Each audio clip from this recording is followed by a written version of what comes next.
Welcome to the Learning Pines YouTube. We hope this video helps. You begin by confirming the exact Fire tablet and software version so you pick the right option.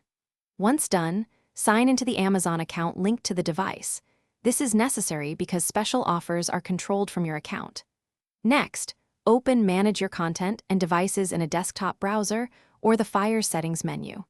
Make sure you have payment info ready in case Amazon charges the opt-out fee. This step lets you access the toggle that removes lock screen ads. You now remove special offers directly from your account. Go to Manage Your Content and Devices, open the Devices tab, and select the specific Fire tablet.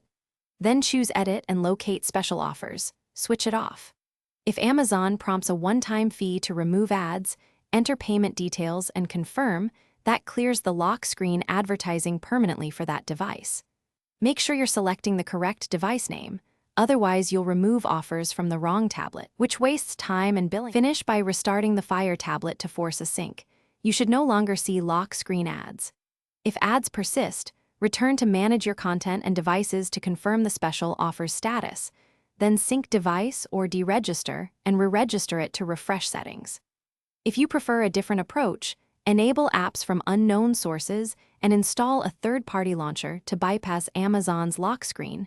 But be careful with permissions. One troubleshooting tip: clear cache and reinstall updates before contacting Amazon support if nothing changes. Thanks for watching. Consider subscribing if we helped you.